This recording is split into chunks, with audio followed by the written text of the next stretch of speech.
ಅಭಿನವ ಕಾಯಕ ಯೋಗಿ ನಮ್ಮ ಎಂ.ಬಿ. ಪಾಟೀಲರು.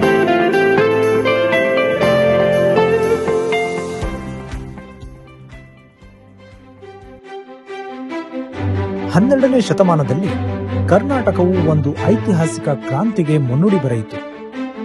ವಚನ ಕ್ರಾಂತಿಯ ಮೂಲಕ ಬಸವಣ್ಣನವರು ಸಮಾಜಕ್ಕೆ ಹೊಸ ಬೆಳಕು ನೀಡಿದರು.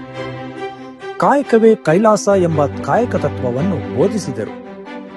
ಸಮಾಜದ ಅಸಹನೆಗೆ, ಟೀಕೆಗಳಿಗೆ ಕಿವಿಗೊಡದೆ ತಮ್ಮ ಕಾಯಕದಿಂದಲೇ ಸಮಾಜವನ್ನು ಬೆಳಕಿನೆಡೆಗೆ ನಡೆಸಿ ಕಾಯಕ ಯೋಗಿ ಎನಿಸಿಕೊಂಡರು. ಕಾಯಕ ಯೋಗಿ ಎಂ.ಬಿ. ಪಾಟೀಲರು. ಇದು 21ನೇ ಶತಮಾನ. ಆಧುನಿಕತೆ, ತಾಂತ್ರಿಕತೆಯನ್ನು ಮೈಗೂಡಿಸಿಕೊಂಡು ಮಾನವ ನಾಗರಿಕತೆಯು ಹೊಸ ಬೆಳಕಿನೆಡೆಗೆ ಮುಂದುವರಿಯುತ್ತಿದೆ.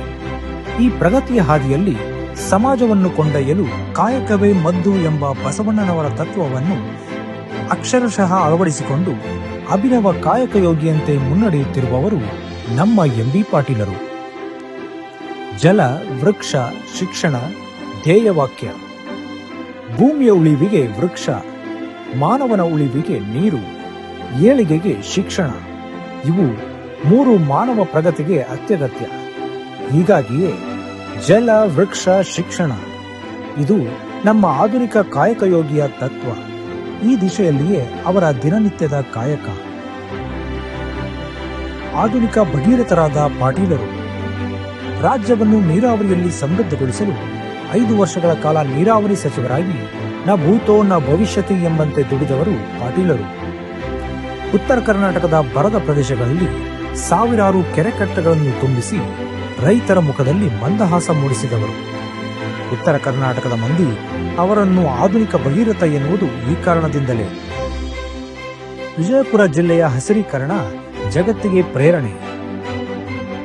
ಭಾರತದ ಅತ್ಯಂತ ಬಿರುಬಿಸಿಲಿನ ಜಿಲ್ಲೆ ಎಂಬ ಕುಖ್ಯಾತಿಗೆ ಪಾತ್ರವಾಗಿದ್ದ ವಿಜಯಪುರದಲ್ಲಿ ಹಸಿರು ಮೂಡಿಸಲು ಪಣ ತೊಟ್ಟರು ನಮ್ಮ ಪಾಟೀಲರು.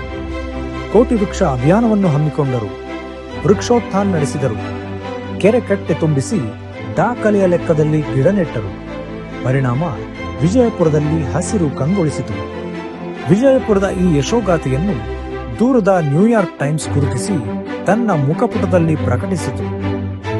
ಗುಣಮಟ್ಟದ ಶಿಕ್ಷಣ, ಆರ್ಥಿಕ ನೆರವು. ಶಿಕ್ಷಣ ಸಂಸ್ಥೆಗಳನ್ನು ಬೆಳೆಸಿ ಸಮಾಜದ ಕಟ್ಟಕಡೆಯ ವ್ಯಕ್ತಿಗೂ ಗುಣಮಟ್ಟದ ಶಿಕ್ಷಣ ದೊರಕಿಸಿಕೊಡುವುದು ಪಾಟೀಲರ ತಂದೆಯವರಿಂದಲೂ ನಡೆದು ಬಂದ ಕಾಯಕ. ಅದನ್ನವರು ಇನ್ನಷ್ಟು ಶ್ರದ್ಧೆಯಿಂದ ಮುನ್ನಡೆಸಿಕೊಂಡು ಹೋಗುತ್ತಿದ್ದಾರೆ. ಸರ್ಕಾರಿ ಶಾಲೆಗಳಿಗೂ ಆಧುನಿಕ ಸೌಲಭ್ಯಗಳನ್ನು ಒದಗಿಸಿಕೊಡುತ್ತಿದ್ದಾರೆ. ಉನ್ನತ ವ್ಯಾಸಂಗಕ್ಕೆ ಹಣಕಾಸಿನ ಸಮಸ್ಯೆ ಎದುರಿಸುವವರಿಗೆ ಆರ್ಥಿಕ ಸಹಾಯ ನೀಡಿ ಬೆನ್ನೆಲುಬಾಗಿದ್ದಾರೆ. ಪಾಟೀಲರ ಪರಿಶ್ರಮ ರಾಜ್ಯಕ್ಕೆ ಹರಿದು ಬಂದ ಲಕ್ಷಾಂತರ ಕೋಟಿ ಹೂಡಿಕೆ. ಇನ್ನು ರಾಜ್ಯದ ಪ್ರಗತಿಗೆ ಉದ್ಯಮ, ಹೂಡಿಕೆ, ಉದ್ಯೋಗ ಸೃಷ್ಟಿ ಅತ್ಯಗತ್ಯ ಎಂಬುದನ್ನರಿತು ರಾಜ್ಯದ ಕೈಗಾರಿಕಾ ಇಲಾಖೆಯನ್ನು ಕೇಳಿ ಪಡೆದಿದ್ದಾರೆ. ಕೇವಲ 2 ವರ್ಷಗಳಲ್ಲಿ ರಾಜ್ಯದಲ್ಲಿ ಹೂಡಿಕೆ ಅವಕಾಶಗಳನ್ನು ಸೃಷ್ಟಿಸಿ 10 ದೇಶಗಳನ್ನು ಸುತ್ತಿ ಉದ್ಯಮ ದಿಗ್ಗಜರ ಮನವೊಲಿಸಿ ಲಕ್ಷಾಂತರ ಕೋಟಿ ಹೂಡಿಕೆ ಆಗುವಂತೆ ಮಾಡಿದ್ದಾರೆ. ಕರ್ನಾಟಕದ ಯುವಕರಿಗೆ ಎಲ್ಲಾ ವಲಯಗಳಲ್ಲೂ ಉದ್ಯೋಗಾವಕಾಶಗಳು ಸೃಷ್ಟಿಯಾಗುವಂತೆ ನೋಡಿಕೊಳ್ಳುತ್ತಿದ್ದಾರೆ. ಹೀಗೆ ಯಾರ ಟೀಕೆ ಟಿಪ್ಪಣಿಗಳಿಗೂ ತಲೆಕೆಡಿಸಿಕೊಳ್ಳದೆ ತಮ್ಮ ಕಾಯಕ ತತ್ವದಲ್ಲಿ ತೊಡಗಿದ್ದಾರೆ. ಕರ್ಮಯೋಗಿ, ಕಾಯಕ ಯೋಗಿ ನಮ್ಮ ಎಂ.ಬಿ. ಪಾಟೀಲರು. ಬಸವಣ್ಣನ ಕಾಯಕ ತತ್ವ, ಶ್ರೀ ಸಿದ್ದೇಶ್ವರ ಸ್ವಾಮೀಜಿಗಳ ಆಶಯಗಳನ್ನು ಮೈಗೂಡಿಸಿಕೊಂಡು ಸಮಾಜದ ಗೊಂದಲಗಳಿಗೆ ಕಿವಿಗೊಡದೆ ತಮ್ಮ ದೂರದೃಷ್ಟಿಯನ್ನು, ಧ್ಯೇಯವನ್ನು ಮಾತ್ರ ಗುರಿಯಾಗಿಸಿಕೊಂಡು ಮುನ್ನಡೆಯುತ್ತಿರುವ ನಮ್ಮ ಎಂ.ಬಿ. ಪಾಟೀಲರನ್ನು ಅಭಿನವ ಕಾಯಕ ಯೋಗಿ ಎನ್ನುವುದರಲ್ಲಿ ಯಾವುದೇ ಅತಿಶಯೋಕ್ತಿ ಇಲ್ಲ.